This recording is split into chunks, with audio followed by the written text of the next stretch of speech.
Cuando nos acercamos al estudio de la antigua Roma, uno de los aspectos más apasionantes y a la vez más difíciles de reconstruir es el pensamiento romano. ¿Qué valores tenían? ¿Cómo se enfrentaban a la vida? ¿Realmente podemos conocer cómo pensaba alguien que vivió hace más de 2000 años? Hoy, en Roma Eterna, te hablaré del Mos Maiorum, el conjunto de reglas morales que debía seguir un ciudadano si quería ser considerado una persona de bien, un auténtico romano respetuoso con sus ancestros. Así que agárrate fuerte al busto de Catón el Viejo, que comenzamos.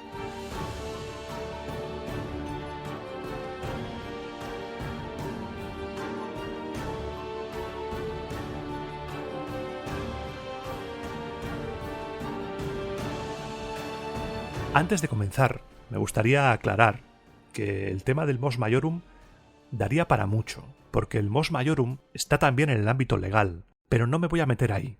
En este programa solo voy a profundizar en su posible origen y te voy a hablar un poco sobre las virtudes morales romanas que seguramente hayas leído por ahí en algunas listas que circulan en algunas páginas web, que no sé de dónde las han sacado, pero ahí están. Vamos a ver qué hay de cierto en todo eso, vamos a intentar profundizar. Porque hablar de Mos Maiorum también es hablar de ley consuetudinaria, de ley no escrita, forjada por años de tradición, y justo venimos de hablar de las 12 tablas. Así que vamos a intentar hacer un ejercicio de diferenciación de una cosa y otra. No me voy a meter en el tema legal, vamos a quedarnos en el tema moral. Y este programa se está grabando desde la base secreta bajo el Tíber que tiene Roma Eterna, y ahora mismo estoy en una habitación rodeado de monitores. Y cada uno de estos monitores se asoma a un momento o a la vida de un personaje de la antigua Roma. Y para hablar del Mos Maiorum, tenemos que empezar hablando de dos personas: Quinto Fabio Pictor y Marco Porcio Catón.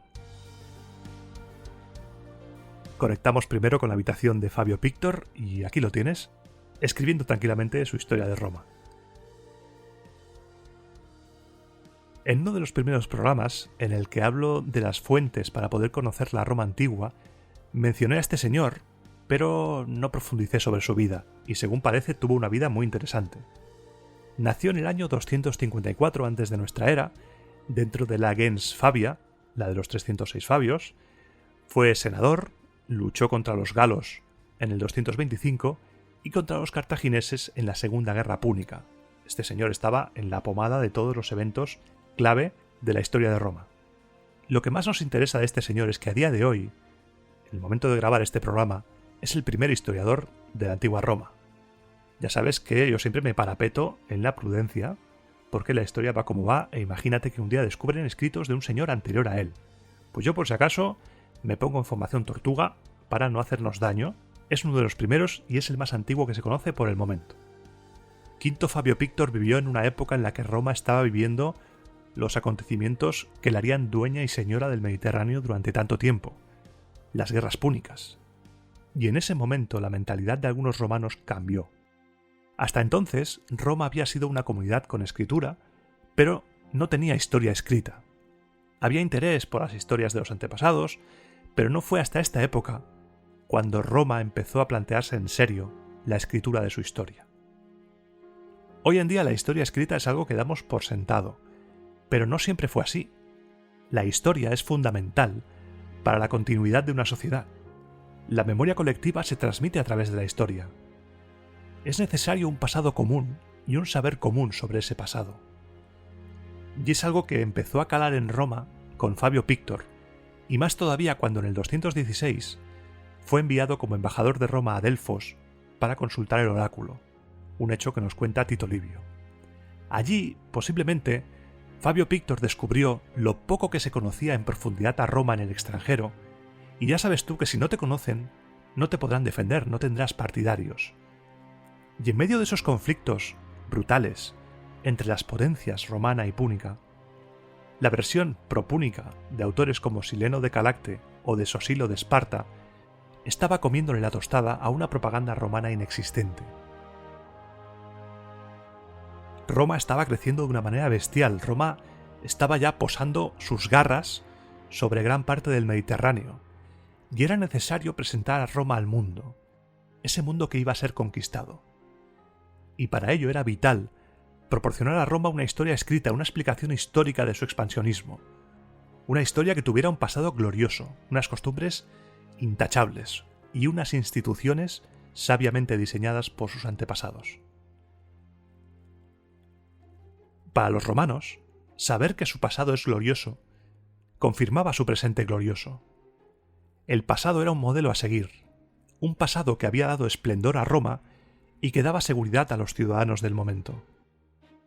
Y por lo tanto ese pasado, como te he dicho en varios programas, está cargado de invents, porque da igual que sea invent. Si la comunidad en su conjunto acepta la tradición, esa tradición se convierte en verdad, aunque no haya pruebas. Mitificar el pasado sirvió a los romanos para justificar su presente y su futuro. El pasado se convirtió en una fuente de verdad absoluta y la tradición una guía de comportamiento, tanto individual como colectivo. Y si repasamos un poco el pasado de Roma, menudo pasado. Roma se hizo troyana. Roma remontó su presencia en el Lacio a la época inmediatamente posterior a la guerra de Troya. Es decir, Roma se colocaba en el mundo con la misma antigüedad que el resto de los pueblos del Mediterráneo. Daba igual que Roma no existiera en ese momento. Lo que importaba es que su historia había comenzado mucho antes, con Eneas huyendo con su padre. Eneas es ese primer antepasado hasta el que se remontan los primeros historiadores romanos, que lo que hacen es tejer una genealogía desde él hasta la fundación de la ciudad con la intención de afirmar que Roma es mucho más antigua de lo que realmente es. Y también para afirmar que Roma tiene unas raíces en el mundo cultural griego, para así homologarse con esas ciudades griegas. Roma emergía y era necesario hacer hincapié en su grandeza y en su origen ilustre. Y por eso Fabio Pictor, el hasta el momento primer historiador de Roma, eligió el griego como lengua para su obra. Si hubiera utilizado el latín, habría restringido el acceso a su obra a gente de Italia, pero al escribir en griego, su historia podía ser leída por muchas personas por todo el Mediterráneo. No olvides que el griego era el idioma de la cultura, y los griegos ya tenían una larga tradición historiográfica. Así que Fabio Pictor dijo, estupendo, yo me adapto a las normas de la historiografía griega, escribo en griego, y así doy a conocer al mundo la historia de Roma. Pero también, para adaptarme a los griegos, voy a utilizar las Olimpiadas para datar la creación de Roma, que según sus cuentas había sido fundada en el primer año de la 8ª Olimpiada. Y además, pensaría Fabio Pictor, voy a demostrar que desde antiguo, Roma es un estado institucionalmente bien organizado, económicamente rico y militarmente poderoso. Y así nació la historia de Quinto Fabio Pictor en griego para presentar Roma al mundo helénico. Pictor muere en el año 201 a.C. y poco tiempo después, en el 168, Marco Porcio Catón empezó a escribir su obra Orígenes, en un momento en el que la superioridad militar romana ya era patente tras la victoria ese mismo año contra los macedonios en la batalla de Pydna, una victoria que certificó la supremacía militar romana y la desmembración del reino macedónico. Con la historia de Fabio Pictor se mostró Roma al mundo, pero Catón con la suya lo que pretendía era mostrar la superioridad cultural y moral de Roma y de los romanos, no solamente a los pueblos vencidos. Catón, con sus Orígenes, se proponía convencer a los romanos de su propia superioridad moral, y por eso él ya no necesitaba el griego para escribir. Catón escribió en latín. Y ahí lo tenemos, en su domus, austero, escribiendo en latín, porque como te he dicho antes, tras la victoria de las tropas romanas sobre Perseo, el rey macedónico, en Pydna, el pueblo victorioso no podía utilizar la lengua del pueblo vencido. Seguramente Catón, que conocía bien la cultura y la lengua griegas, pensó que utilizar el griego sería reconocer la superioridad cultural del pueblo vencido, y eso no encajaba con su misión. Además, en lugar de datar la fundación de Roma por la Olimpiada, como Fabio Pictor, la dató desde la guerra de Troya. Según sus cuentas, Roma fue fundada 432 años después de la guerra de Troya, y así de rebote le quitas la importancia a la lengua griega y le quitas la importancia a la datación griega.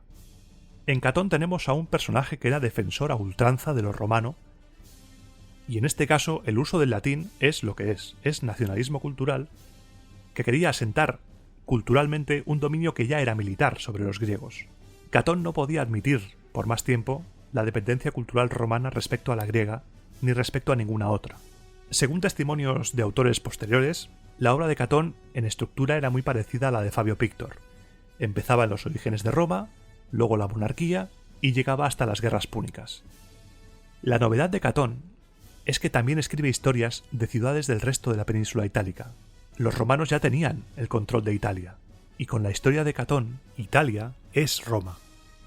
A mí me resulta curioso que no hubiera nadie al que le picara el gusanillo de escribir la historia de Roma hasta ese momento, como si no hiciera falta justificar el expansionismo romano sobre Italia, pero sí sobre el resto de la cuenca mediterránea. O igual sí lo hubo, pero no nos ha llegado. Hasta ese momento la transmisión era oral. La misión de Catón, con sus orígenes, era que los romanos perdieran sus complejos frente a los griegos, y es ahí donde entra el mos maiorum. Se necesitaba dejar clara la superioridad moral romana para evitar cualquier contaminación procedente del exterior, una contaminación que llevaría sin duda a la decadencia. Roma debía aspirar a la universalidad de su imperio, pero desde la conservación de su esencia. Y para ello, hacía falta dar una definición precisa de lo que Catón entendía como valores romanos diferenciadores. La obra de Catón es sin duda historia nacionalista, y este tipo de historiografía tiene como objetivo destacar la superioridad moral de la comunidad cuya historia narra.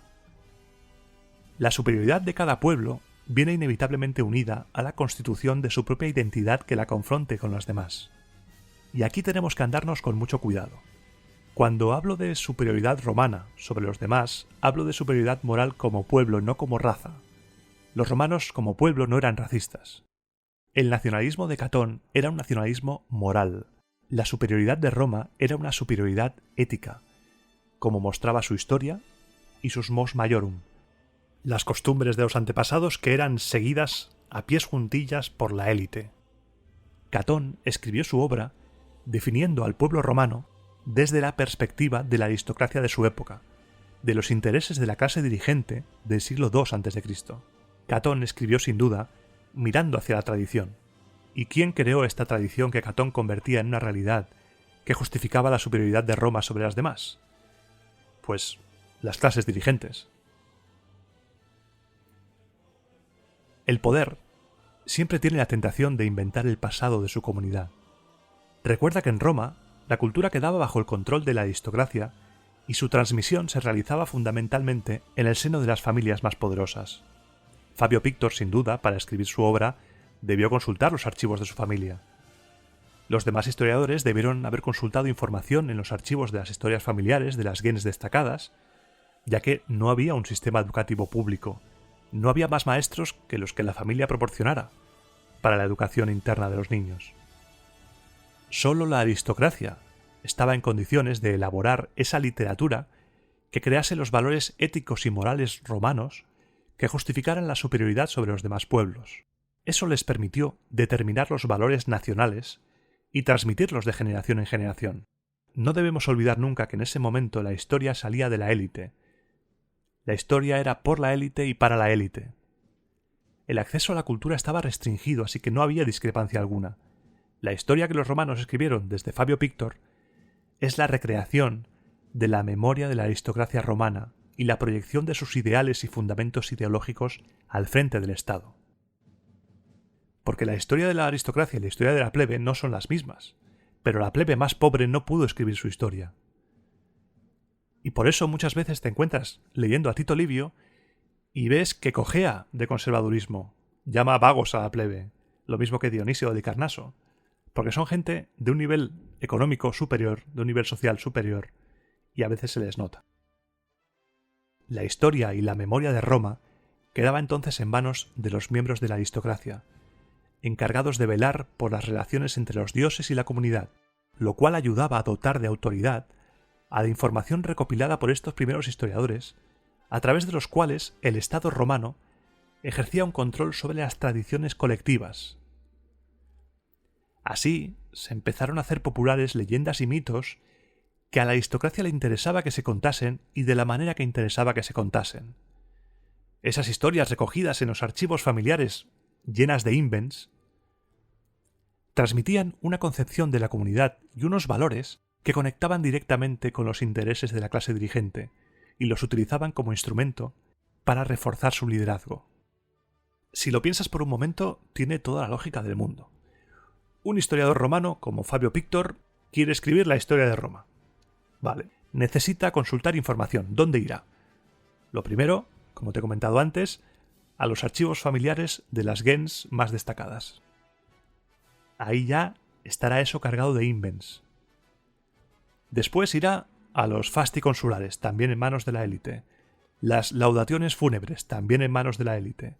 Los archivos de decisiones del Senado, los discursos, todo en manos de la aristocracia. Quien tiene el control sobre el mensaje, tiene el poder. Y aquí tenían el mensaje, la historia, y con la historia, la memoria.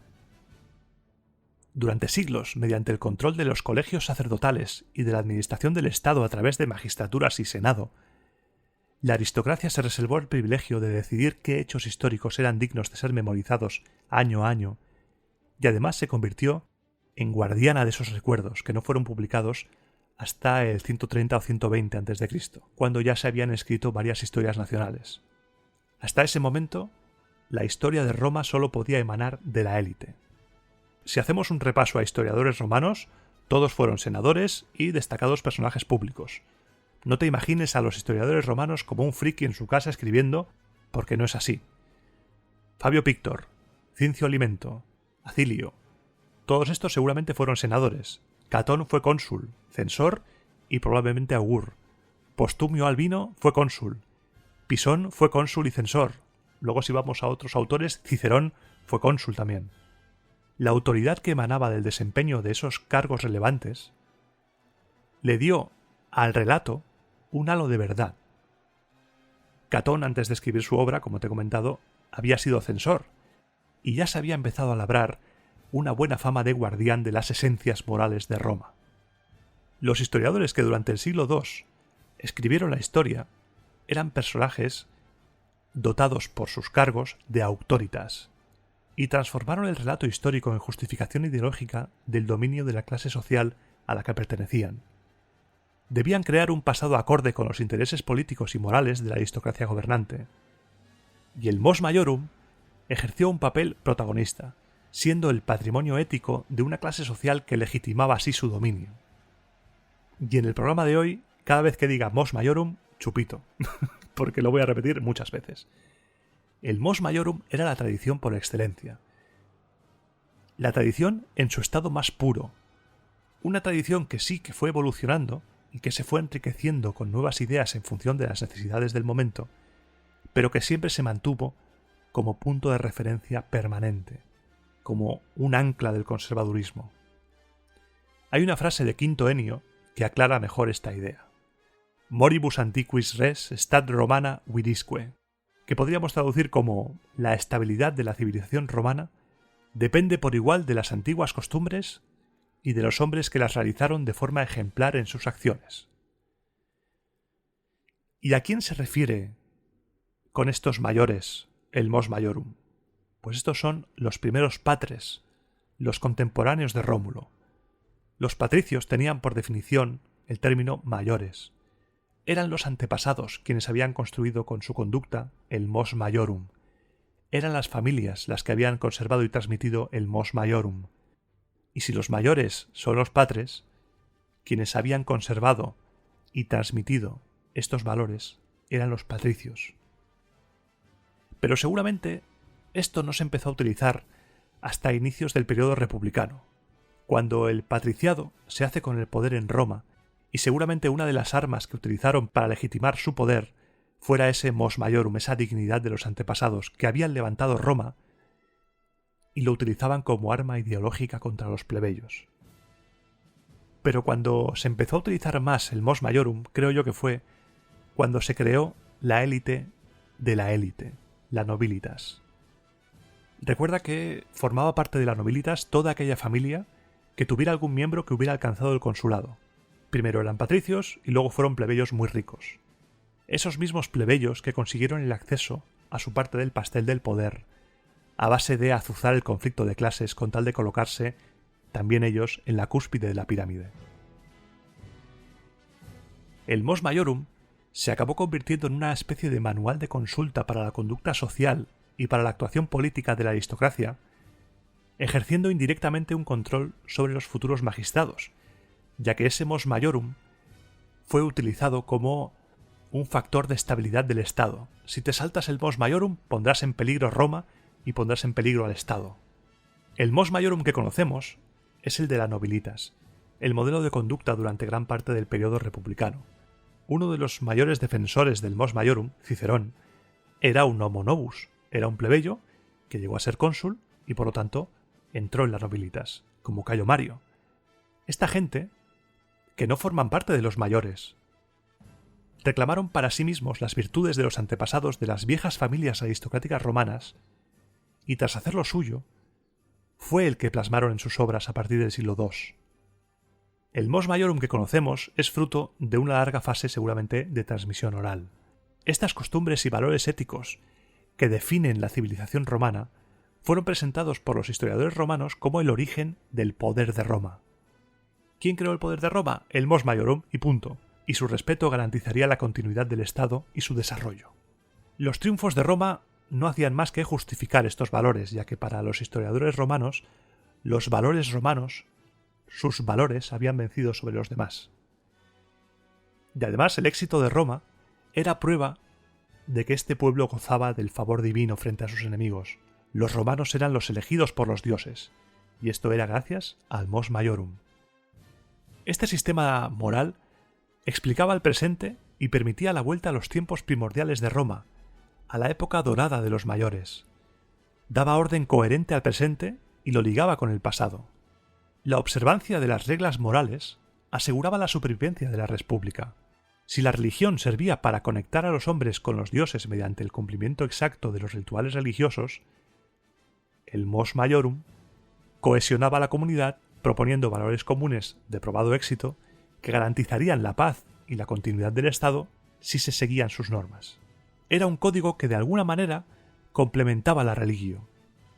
Por otra parte, la apropiación de la tradición por parte de la aristocracia para ellos era lo más natural del mundo.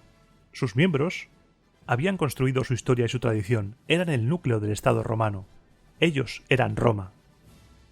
Y tenemos varios ejemplos de Mos Maiorum en los relatos que nos narran estos historiadores de la aristocracia romana, porque cuando muchas familias se inventaron su propia historia, entroncándose con los reyes, añadiendo antepasados ilustres, troyanos, esta gente reafirmaba su identidad ante la comunidad. Decían, «Hey, nosotros somos más antiguos que vosotros y somos diferentes a vosotros». La existencia de estas familias era prueba de que el sistema de valores morales de sus antepasados funcionaba. El Mos Maiorum era un tótem ideológico para la aristocracia romana. Las cosas debían mantenerse como estaban porque siempre habían sido así. Era una reliquia tangible. Autentificaba la historia de Roma y definía lo que era romano. Un buen romano solo podía serlo si defendía la tradición. Estas normas nunca fueron codificadas en un libro. No tenemos un libro que se llame el Mos Maiorum o las normas éticas y morales de la supremacía romana. No lo tenemos. Y por eso lo único que podemos hacer es ir recogiéndolas como miguitas de pan a través de diferentes autores. Y es gracias a ellos que podemos hacer una especie de listado de esas virtudes ancestrales que formaban parte de la costumbre de los ancestros y que debía tener un auténtico ciudadano romano.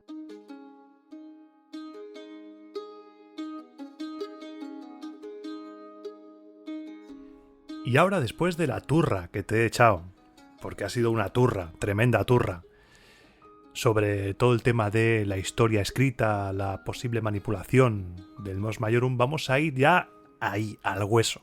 A ver este listado de virtudes que seguramente hayas visto en unos sitios que son 20, en otros sitios son 7, en otros sitios son 3. Voy un momento a por la pizarra y te explico. Ahora vengo. ¡Ay! ¡Cómo pesa! Ahí está. Tiza.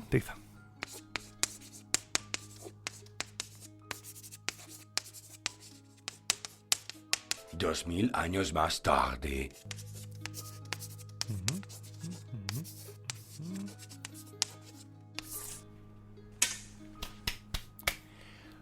Buenos días, toma asiento por favor.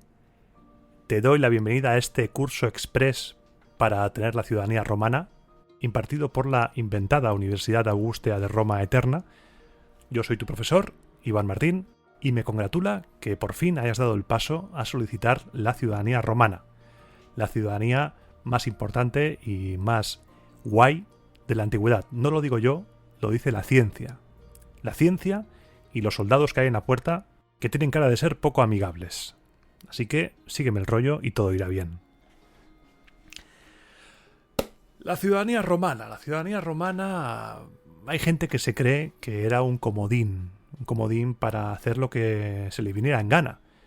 Por ejemplo, se cree que en cualquier parte del mundo, diciendo Civis Romanus sum, tío, Civis Romanus sum, no te pases, Civis Romanus sum. Diciendo eso, que eras ciudadano romano, automáticamente eras libre de cualquier cosa, de cualquier acusación, y se te trataba con respeto. Ten cuidado, porque eso puede ser en algunas partes del mundo. En otras, si te identificas como ciudadano romano, lo que te puede pasar es que te maten con más saña todavía. En lugar de garantía de vida, será una garantía de muerte. Y lo primero que quiero que aprendas son estas 5 palabras que hay aquí, detrás de mí, escritas en la pizarra. Son los 5 pilares del mos maiorum, de la costumbre de los antepasados. Fides, pietas, majestas, virtus y gravitas. En otros sitios posiblemente hayas leído que son más, en otros que son menos, pero yo me quedo con estas 5 porque me gustan. Pero no solo porque me gustan. Que me gusten es un criterio bastante de peso, ¿no? Al fin y al cabo estás en mi clase. Pero no solo que me gustan, sino que me parece que resumen el resto, porque muchas están introducidas dentro de otras. Así que vamos a empezar. La fides hace referencia a la fiabilidad. Esta palabra latina nos ha dado nuestra actual fidelidad, fiabilidad. Es ese concepto, es que seas de fiar, que tu palabra valga algo. Ten en cuenta que en la antigüedad romana no había contratos escritos. Cuando se hacía un acuerdo comercial o cualquier tipo de acuerdo, no había contrato escrito. Así que tú valías lo que valía tu palabra. Era muy importante que tu palabra fuera de confianza. Era muy importante que fueras leal a tus amigos, que fueras leal a tu gens. Eso era la fides. Ser una persona honorable, una persona en quien confiar. Una persona que actúa de buena fe. Fides. También era una diosa en la mitología romana. Su templo estaba ubicado en el lugar en el que el Senado romano conservaba los tratados con países extranjeros, donde Fides, la buena fe, los protegía. También se la veneraba con el nombre de Fides Publica Populi Romani, lealtad hacia el Estado romano. Se decía también que esta diosa residía en la palma de la mano derecha, ya que al ser la diosa de la buena fe, los contratos públicos y privados se cerraban con un apretón de manos.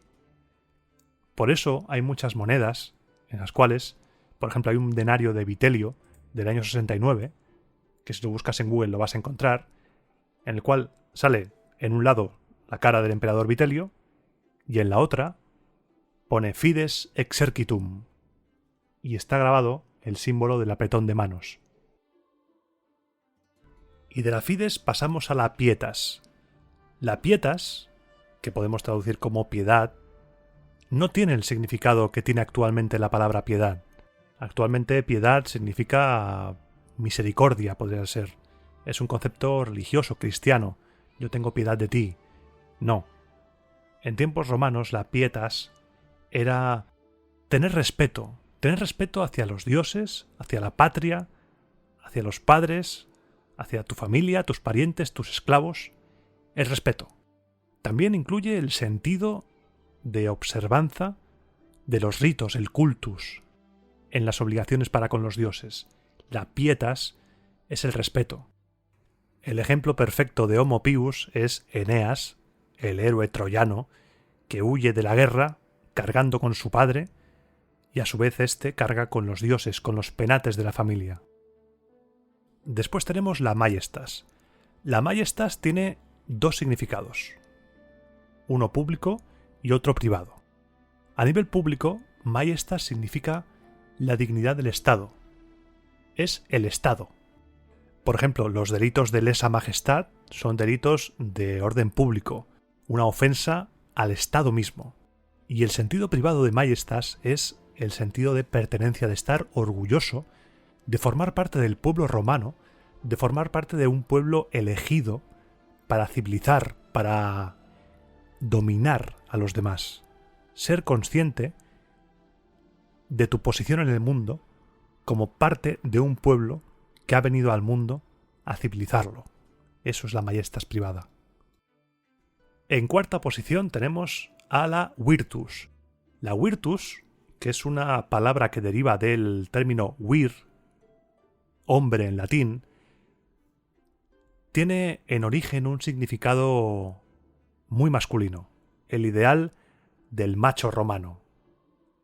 Con lo del macho ibérico no hemos inventado nada. El macho romano existía y era ese guerrero fuerte, valiente, ese héroe en combate que representaba los valores masculinos del romano. Eso era la virtus en origen. Pero poco a poco con el tiempo, la virtus abandonó el ámbito de la testosterona y del olor a sudor y fue ampliándose hasta significar algo que se transmitía de generación en generación, de padres a hijos en tu familia. Era como una habilidad, una virtud, como lo entendemos hoy en día, que se pasaba de padres a hijos. Por ejemplo, si en tu familia había tradición de abogados, tú tenías que hacer honor a esa virtus que había en tu familia y también ser un buen abogado. Es algo que seguramente algunas familias, igual me estás escuchando y en tu familia sucede.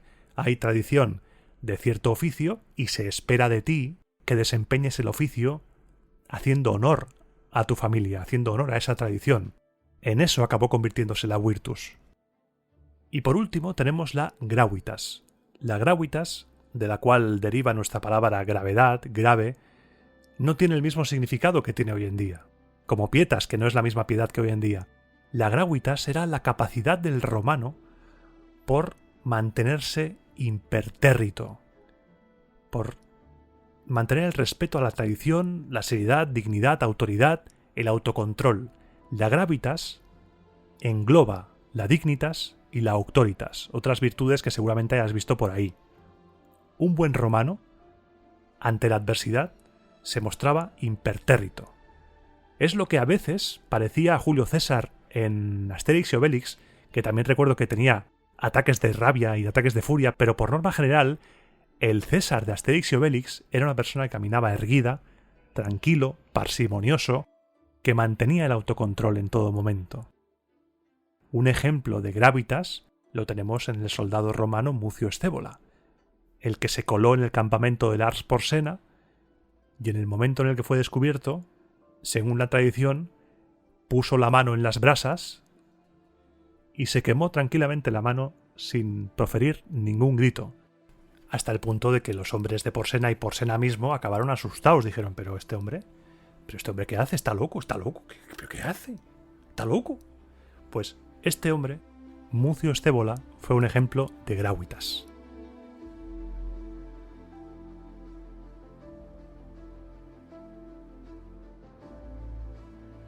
Estas son las 5 virtudes principales del Mos Maiorum, los 5 pilares sobre los que se apoyaba la idea de un buen romano. Son virtudes, como puedes ver, que pueden estar perfectamente vigentes hoy en día. Por ejemplo, la fides, no me seas rata. Si dices algo, cúmplelo. Tu palabra tiene que valer algo. Sé leal con tus amigos, con los tuyos. La pietas, respeta a los tuyos, respeta a tu familia, respeta a tus padres. Son normas de convivencia cívica básicas si se quiere hacer funcionar una sociedad. Entonces la pregunta es, Iván, ¿por qué el rollo anterior de la manipulación, de la élite, de la aristocracia? ¿Por qué, si son valores universales, son valores buenos, objetivamente buenos, por qué se utilizaron para el mal según esta exposición anterior? Pues porque en estos valores está implícito el respeto al orden establecido. Si tú no tienes respeto por los magistrados, estás faltando a la pietas. Si tú no tienes respeto por el Estado, estás faltando a la majestas. Y el respeto por el Estado se pierde en el momento en el que piensas revertir el orden actual, el orden que fundaron tus antepasados, el orden que ha funcionado siempre correctamente. Y por eso el mos maiorum fue utilizado como arma política. Y me escuches desde donde me escuches, pasará igual. El mos maiorum, las esencias patrias, las esencias del orden establecido como arma arrojadiza. Cuando tu adversario político propone algo que no encaja con tus ideas, lo primero que haces es atacarle porque está atacando supuestamente a los valores de la patria, a los valores de tus antepasados. Está rompiendo la república, está rompiendo el país. Eso es algo que se hacía también hace 2000 años. Cuando Catón acusaba a Escipión de traidor, cuando Cicerón acusaba a César de tener un cargo ilegal, les acusaba también de romper el mos maiorum, de romper las costumbres de los ancestros, y con eso romper la república, con eso traer la ruina, porque si dejas el mos maiorum, según esta gente, dejas entrar la influencia extranjera, la influencia externa, los valores se relajan, y con la relajación de los valores abres una puerta a la rebelión, una rebelión contra el orden establecido que no se podía permitir. Los historiadores romanos de la época achacan el fin de la república a la pérdida de valores, al abandono del mos maiorum, pero se equivocan, porque la república no cayó porque se abandonaran los valores del mos maiorum. La república fue cayendo poco a poco, creo yo, desde mi humilde opinión, desde que Roma venciera las guerras púnicas. En ese momento Roma cambió para bien y para mal. Y se me ocurre un personaje al azar, Cayo Julio César. ¿Tú dirías que Cayo Julio César no seguía el mos maiorum? Cayo Julio César cumplía con todos los requisitos. Tenía la fides, tenía pietas, tenía majestas, auctoritas, gravitas, tenía todo. Y actuaba impulsado por lo que él creía que era mejor para la república. Como también actuaban así Sila, Mario, los Gracos, todos aquellos que fueron sembrando ese fin de la república. Y por ejemplo Augusto era muy conservador con los valores. Augusto trajo de vuelta los valores de la república, el mos maiorum. Pero Augusto no trajo la república. La pérdida del mos maiorum no implicó la caída de la república, del mismo modo que la recuperación del mos maiorum no implicó la recuperación de la república. A lo largo del tiempo los valores irán cambiando, se irá adaptando. Habrá un programa sobre el estoicismo que es muy importante para entender esto también, porque sí que es importante saber cuándo empieza todo esto, más o menos situarnos temporalmente, pero el estoicismo es clave para entender los valores, la moral romana. Así que, sintiéndolo mucho, habrá un programa sobre filosofía, sobre el estoicismo, que intentaré que no sea un tostón filosófico, porque para entender a las gentes de esa época hay que entender de dónde viene su pensamiento. No sabremos exactamente cómo pensaban, pero sí que podemos saber, en cierta manera, a qué autores leían y lo que decían esos autores. Por ejemplo, Panecio, el que introdujo el estoicismo en Roma. Entraremos en todo eso para descubrir y para aprender un poco más acerca del pensamiento romano. Pero ahora lo más importante es que tengas presentes siempre estos 5 valores como los más importantes para un ciudadano romano, que permitían, allá por donde fuera, reconocerse unos a otros. El valor a la palabra dada, el respeto al prójimo, estar orgulloso de pertenecer al pueblo romano, mantenerse impertérrito ante la adversidad. Son valores que, ya sea en Roma, en Atenas, en Egipto o en Caesar Augusta, son universales.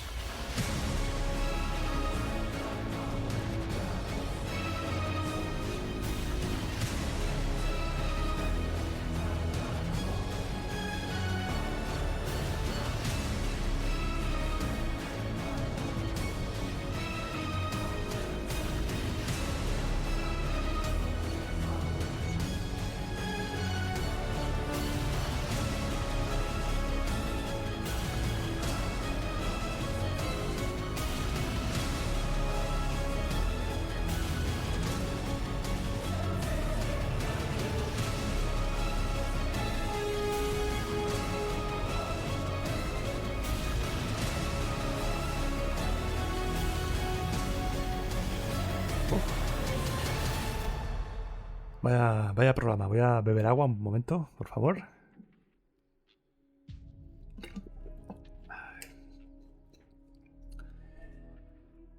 Tema complicado, tema muy complicado, el de las virtudes romanas, el del Mos Maiorum, que he intentado hacer algo diferente. En lugar de hacer una lista de virtudes y hasta luego Lucas, como puedes encontrar por ahí. Policía. He hecho algo. He faltado al Mos Maiorum, vienen a por mí. No. Como decía, he intentado hacer una historia de en qué momento empezó a tener importancia tanto la historia escrita como, a través de la historia escrita, la moral. Porque sí, antes de la historia escrita también habría una moral y habría gente que defendía la moral antigua y tal y cual, sí, seguramente sí. Pero en ese momento es en el que el Mos Maiorum empezó a ser un arma política. Un arma política que se utilizaba contra gente que quisiera hacer cambios en el Estado. Porque desde que acabaron las guerras púnicas, el Estado ya se iba abocado al desastre. Por muchas causas, que ya llegaremos a ellas. Sociales, económicas, políticas. Pero cada personaje que surgía para intentar arreglarlo se veía enfrentado a una clase inmovilista que atacaba con el Mos Maiorum y atacaba con el fin de Roma, la catástrofe que acabaría con el Estado, tal, y al final acabó palmando. Pero luego en el Imperio, Augusto abrazó esos valores del Mos Maiorum. Es un tema muy apasionante en el cual voy dando pinceladas, porque si te fijas, los programas van hilvanados en temática. Cuando te hablo de religión, te hablo de tal, se va complementando, voy añadiendo cosas al cuerpo de contenido del podcast, y este programa sirve también como una pequeña introducción al pensamiento romano, porque habrá muchos más. Y creo que como fin de temporada está bien. Como fin de temporada me gusta este tema del Mos Maiorum, porque nos introducirá ya a los siguientes años de la República y los siguientes programas, y todo este trasfondo va a venir de perlas. Porque ya sabes tú, Roma Eterna es una serie sobre la civilización romana, y hay que poner poco a poco cositas, hay que ir añadiendo cosas, y este del Mos Maiorum, que no sé cómo lo titularé, igual lo titulo, no sé, Mos Maiorum como control de la sociedad, o no lo sé, porque la moral es una forma de control social, y eso es indudable. Y tenemos que dejar de pensar en los romanos como seres de luz. Digo romanos como digo cualquier pueblo de la antigüedad. No son seres de luz. Había manipulaciones políticas, había maquinaciones políticas, había una élite que quería perpetuarse en el poder, pues como siempre. Siempre pasa eso. Y hoy en día también. Y hay ciertas élites que tienen unos valores, o bien que dicen que tienen unos valores que quieren implementar, quieren imponer a los demás, y todo aquel que se aleje de esos valores es un enemigo, es un anti-moral, está fuera de las convenciones sociales, está fuera de la ley moral. Así que en el fondo no hemos inventado nada. Los romanos ya inventaron todas esas cosas malas que tiene nuestra sociedad, ellos ya ya las tenían. El pensar que cualquier tiempo pasado fue mejor, cuando realmente no fue mejor, y cosas así, eso ya lo tenían ellos.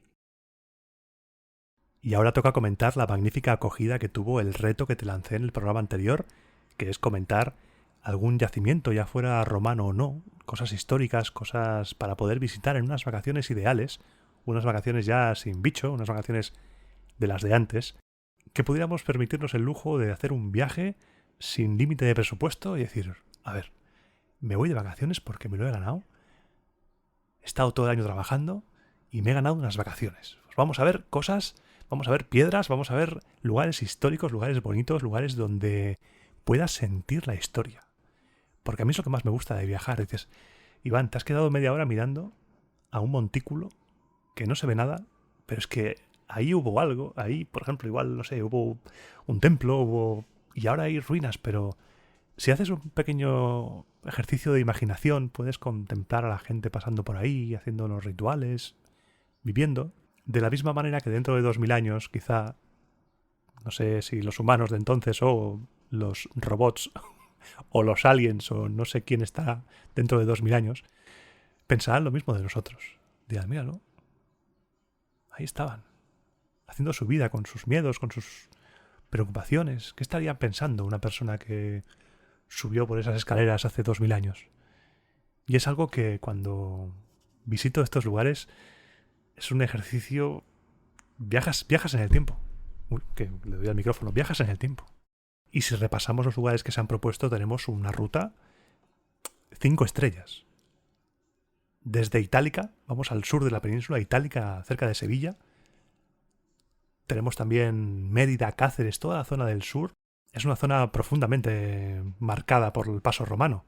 Se ha propuesto Cádiz, se ha hablado también del Teatro Romano de Málaga. Mérida, Emérita Augusta, es un punto que hay que visitar. No moriré sin visitar Emérita Augusta. Yo lo digo desde aquí, que sea testigo iVox de lo que estoy contando. En la provincia de León también tenemos ruinas romanas, cosicas romanas por Astorga, por León, en las Médulas. Tenemos gente que propone lugares incluso fuera de la península ibérica.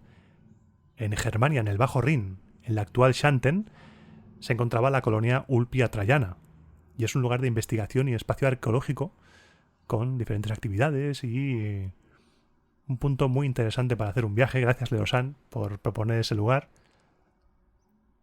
En Algeciras también nos comenta David que hay un lugar chulo por ahí. Cantabria, por supuesto.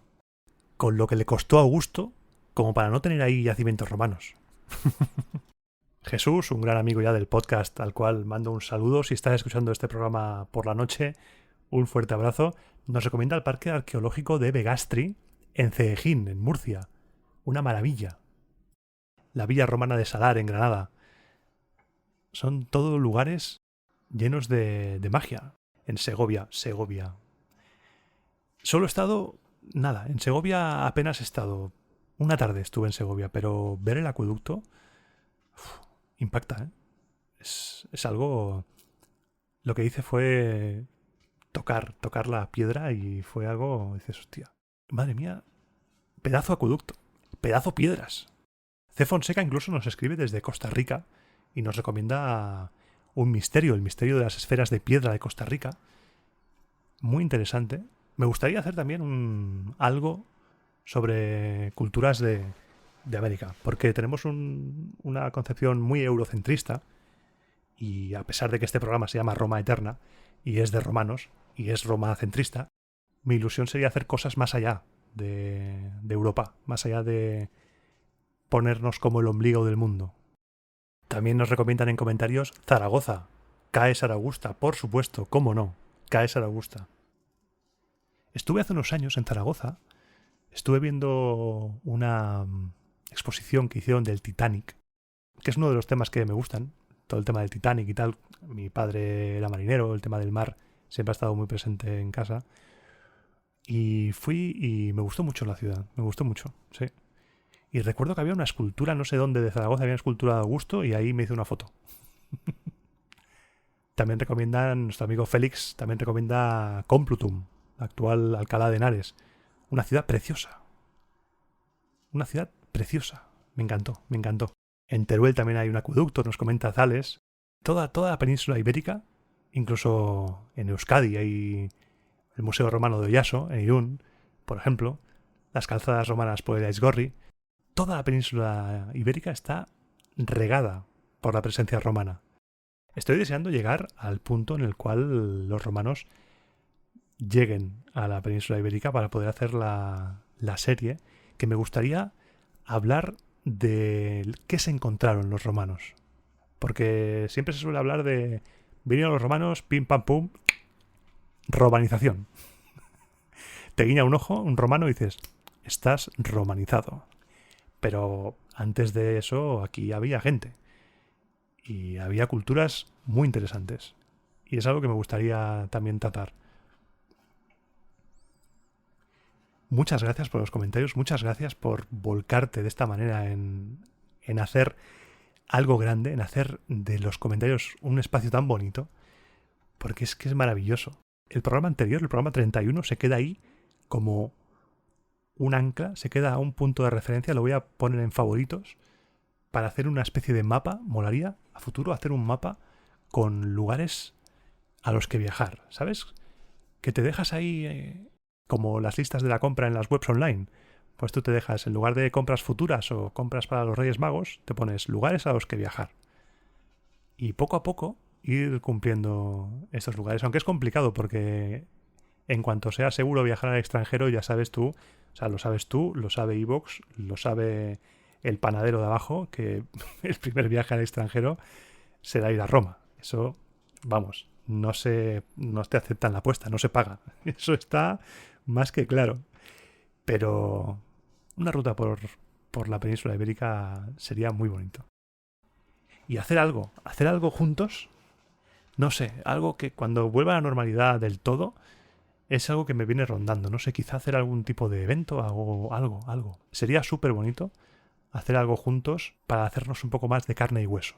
Son ideas, ya sabes que esta sección es un poco la sección en la que Iván desparrama y cuenta su vida, pero sí, se me ocurrió el otro día porque tuve una pequeña emergencia dental y el otro día, mientras estaba ahí tumbado con la boca abierta, se me ocurrió, digo, cuando acabe esto, podríamos hacer algo guay. Y digo, ¿por qué no?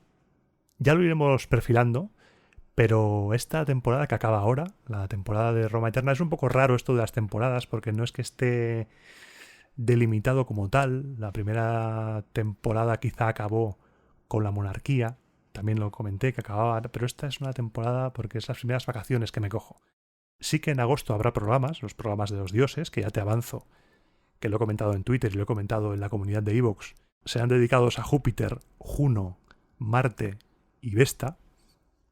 Serán programas ya grabados y que no seguirán el ritmo, por ejemplo, de los comentarios, de te hablo y luego al siguiente lo comento. No, estarán grabados y yo ese mes de agosto estaré de vacaciones planeando cosas. Mis vacaciones serán unos días en Burgos y unos días en Madrid. Iré a ver al Cid en la Catedral de Burgos a ver qué se cuenta. E iré al Museo del Prado y al Museo Arqueológico para incrustarme dentro de algún sitio. O sea, yo me voy a mimetizar con alguna obra que vea por ahí, igual con el Júpiter Tonans que está en el Museo del Prado, o con Las Meninas, que es un cuadro que me alucina. Me alucina. Y la primera vez que lo vi dije, no puede ser que sea tan grande este cuadro. Es enorme. Es enorme. Y para cerrar, como siempre, te recuerdo las vías de contacto. Puedes escribirme un correo electrónico a romaeternapodcast@gmail.com. Puedes encontrarme en Instagram en romaeternapodcast. Puedes encontrarme en Twitter en @romaeternafm. O puedes escribirme también un mensaje en el audio y yo lo veo encantado de contestar. Y no olvides, ahora que me voy de vacaciones, no olvides que Roma Eterna es un proyecto gratuito al cual te puedes suscribir gratuitamente en iVoox para no perderte ninguna notificación, ningún programa, pero que si quieres, si crees que este programa merece la pena tu dinero, puedes suscribirte de pago a partir de 1,49 € al mes, aquí mismo en iVoox, en el botoncito azul de apoyar el podcast, o bien puedes hacer una pequeña donación, invitarme a un chupito de garum, un chupito de posca, un chupito de mulsum. Cada vez voy añadiendo más en la plataforma Ko-fi, de la cual te dejo el enlace en la descripción de este audio. Y sin más, vacaciones pero no. Vacaciones pero no. Ojo, espérate. Que como te dije, yo me voy de vacaciones, sí. Y además los programas siguen, porque los programas no se detienen. El 7, el 14, el 21 y el 28 habrá programas sobre dioses. Cada programa, un dios. Ahí te dejo el reto. El verano divino. Divinus Veranus. El verano divino en Roma Eterna. Un dios cada semana. Así que espero que los disfrutes. Yo estaré disponible, o sea, no me voy y cierro todo. Yo estaré. Espero que te gusten. Serán programas interesantes, más cortitos, como te dije, de lo habitual. Tendrán igual un formato distinto. Estoy pensando cómo hacerlo todavía, estoy pensando cómo encararlos. Yo en agosto estaré de vacaciones, pero sí que estaré disponible comentando, publicando y todo esto, pero no estaré trabajando en el podcast. El trabajo oficial en el podcast volverá pues en la semana del 30 de agosto. La semana del 30 de agosto, y el siguiente programa lo subiré el 11. Seguramente, o igual el 18. Depende cómo vuelva de las vacaciones, que igual vuelvo muerto o igual no vuelvo muerto, pero mi idea es el 11. Si veo que estoy fallecido de las vacaciones, en el trabajo solo tengo 2 semanas, así que no creas tú que voy a estar... Pero a nivel de desconexión mental irá bien. Para así planear cosas, pensar nuevos programas, pensar a ver hacia dónde vamos, a ver cuántos años tardaremos en llegar a la Primera Guerra Púnica. Así que es necesario parar de vez en cuando, pero el contenido no se para. Aquí la fiesta sigue. Nos escuchamos dentro de 15 días con el primer programa de los dioses dedicado a Júpiter, por supuesto. A ver, ¿cómo no voy a empezar hablando de Júpiter? El padre de los dioses. Por mucho que Rómulo quiera que sea él, no, es Júpiter. Así que sin más, me despido y te espero dentro de 15 días hablando de Júpiter en el siguiente programa de Roma a Eterna.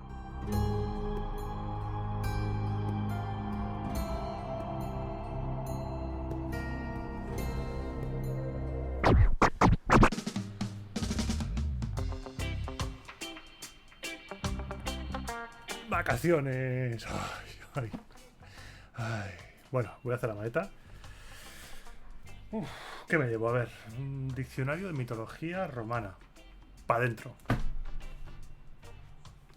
Ingeniería del ejército romano. Pa' dentro. Historia de la guardia pretoriana. Pa' dentro. Vida cotidiana romana. Cosas romanas. Y este también. Y este. Y este también. La figurita de Augusto, igual no me la llevo. Hay que hacer sitio para la ropa. Unas mudas hay que llevar. A ver quién me llama. No te lo pierdas, que es que me está llamando Rómulo. Sigue llamándome, lleva 2 semanas llamándome, no sé qué le ha pasado, no puede salir de ahí, no puede intervenir en el programa. Está como ahí metido, como, ¿sabes? Las cajas estas donde metían a los fantasmas, los cazafantasmas. Pues se ha introducido ahí, me llamó por teléfono el otro día, por el móvil, y se ha quedado ahí. Ahora ya ni Rómulo cantautor de los 70, ni Rómulo rockero, ni nada. Quizá el hecho de haber invocado a dioses más poderosos que él, ahora que Rómulo no se puede defender... Madre mía, cómo vibra esto. Se está cabreando Rómulo. A ver, seamos serios, Rómulo. Te viene Juno y te pega un cabezazo y te quedas con él. Te viene Marte, te pega un lanzazo y te desmonta. Júpiter te pega un rayo y nada. Es más, tú le prometiste un templo a Júpiter. Júpiter es más poderoso que tú por eso mismo. Madre mía, cómo se está calentando. El día que me pille Rómulo me revienta. Igual no vuelvo de vacaciones y todo, me pilla por ahí y me deja pajarito.